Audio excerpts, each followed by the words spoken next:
Le sperme a une puissance extraordinaire. Vous l'utilisez pour le répandre sur les draps de l'université. D'accord. Si c'est comme ça que vous l'utilisez, eh bien, c'est votre compulsion. On a une biologie, on ne peut pas la mettre sous le tapis, elle est là. Le corps a ses besoins, tout comme il y a la faim physique. De même, il y a la sexualité. Mais dans quelle mesure, c'est votre choix. Donc dans la culture yogique, c'est appelé Viryam. C'est l'une des choses les plus puissantes. De toute évidence, ça a une puissance si vous savez comment explorer.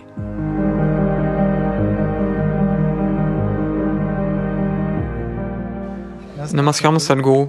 Je voudrais savoir, lorsqu'un étudiant entre à l'université, tout à coup, il ou elle a accès à énormément de contenu pornographique qui jusqu'à présent lui était interdit.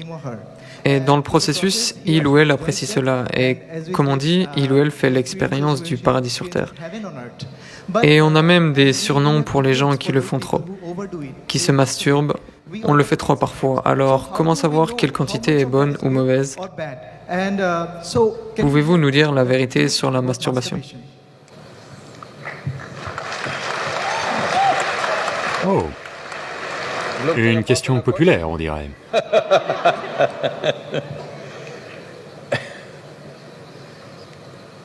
Voyez, on a une biologie, on ne peut pas la mettre sous le tapis, elle est là. Il vaut mieux l'aborder pour ce qu'elle est.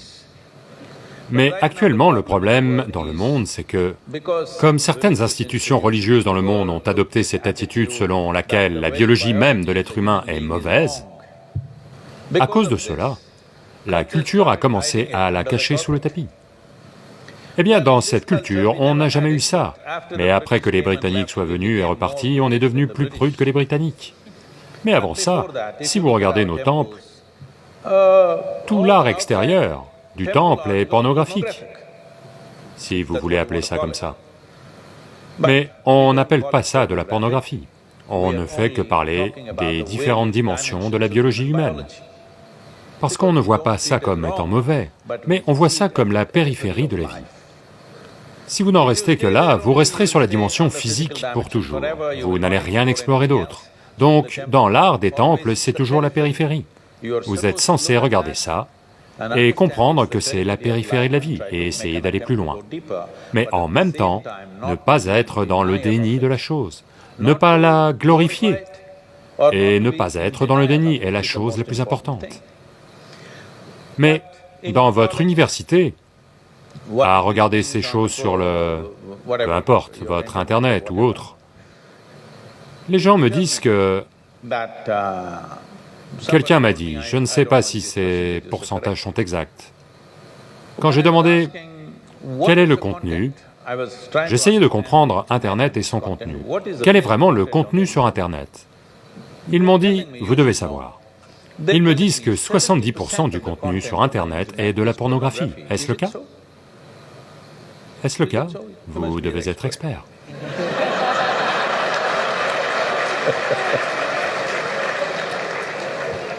Est-ce que quelqu'un fait une thèse là-dessus? Ils m'ont dit 70%. J'ai dit 70% est un niveau déraisonnable et maladif de pornographie. Si ça occupe un faible pourcentage, ça va. 70% d'une plateforme technologique qui pourrait faire des millions de choses est malheureusement pornographique. Juste la biologie de la vie. C'est très regrettable, parce que, une fois que vous venez en tant qu'être humain, votre biologie n'est pas l'élément majeur de votre vie, c'est une partie de votre vie. Cette capacité cérébrale est apparue pour que votre intelligence devienne l'élément majeur de votre vie. Et si vous devenez conscient, votre conscience devient l'élément majeur de votre vie. La biologie est l'élément majeur d'un taureau. Ça va pour lui, c'est tout ce qu'il connaît. Mais la biologie ne devrait pas être l'élément majeur d'une vie humaine, elle fait partie de notre vie. On ne la nie pas. Donc, à un certain stade de votre vie, c'est comme ça. Un homme de 95 ans va faire un bilan de santé chez son médecin. Le médecin fait un bilan approfondi et dit, « Eh mon vieux, vous vous en sortez très bien pour 95 ans, vous n'avez aucun problème. » Alors, le vieil homme demande, Docteur, mais qu'en est-il de ma vie sexuelle? Le médecin le regarde et demande, en pensée ou en parole?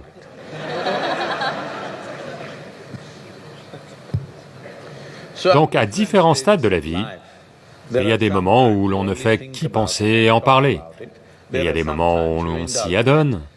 Ce sont des phases passagères de la vie. La quantité dont vous avez besoin, c'est vous le plus à même d'en juger. Mais en même temps, vous êtes venu ici, pas pour explorer votre biologie. Au moins, vous auriez dû aller vers un master en biologie. Vous ne devriez pas perdre votre temps dans un institut technologique à explorer la biologie. Est-ce à dire que vous n'avez pas de biologie? Que vous n'avez pas besoin de biologie?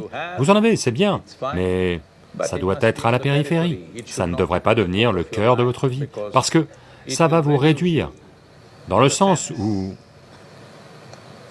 une créature qui était purement biologique a évolué à un point où elle a sa propre intelligence au-delà de sa biologie. Voyez, l'intelligence animale ne fonctionne que pour sa biologie. Comment obtenir sa nourriture, comment se reproduire, c'est tout ce qu'est toute sa vie. Si l'intelligence humaine aussi fonctionne comme ça, vous renversez le processus évolutif. Vous voyez comment revenir en arrière, faire reculer le processus évolutif, pas nécessaire. Cela ne veut pas dire que vous n'avez pas de corps. Le corps a ses besoins, tout comme il y a la faim physique, de même il y a la sexualité. Vous devez l'aborder d'une manière ou d'une autre, mais dans quelle mesure, c'est votre choix. Mais à coup sûr, ça ne devrait pas être l'élément majeur de votre vie, parce que vous rembobinez le schéma évolutif, consistant à mettre votre intelligence et votre conscience au premier plan. Au lieu de ça, vous mettez votre biologie au premier plan.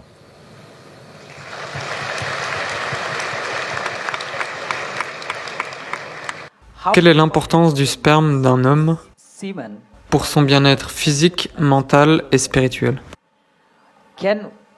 Gaspiller notre sperme peut-il nous nuire spirituellement? Eh bien, vous savez, le sperme est la base de votre existence physique. Que vous soyez un homme ou une femme, vous vous êtes mis à exister parce que c'est 50% des ingrédients. Oui? Eh bien, on a une peau, on a des cellules épithéliales, on a des cheveux, on a beaucoup d'autres aspects du corps, vous savez, le cœur, le foie, les reins, tant de choses. Toutes ces cellules ont une certaine force à leur manière. Mais le sperme a une puissance extraordinaire, il peut créer une toute nouvelle vie. Oui, aujourd'hui, vous pouvez prendre une cellule épithéliale et faire beaucoup de choses en laboratoire, et peut-être qu'on peut vous cloner, d'accord? Donc le potentiel est là aussi. Mais ce n'est pas dans la même dynamique que dans la cellule que vous appelez sperme. Donc, dans la culture yogique, ça s'appelle virya.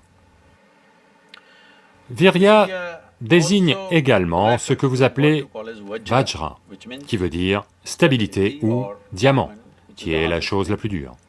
Donc, dans le corps humain, on voit le virya comme un vajra, c'est-à-dire que c'est l'une des choses les plus puissantes si vous savez comment l'utiliser. Eh bien, comment l'utiliser? Vous pouvez l'utiliser pour produire un enfant, c'est une chose.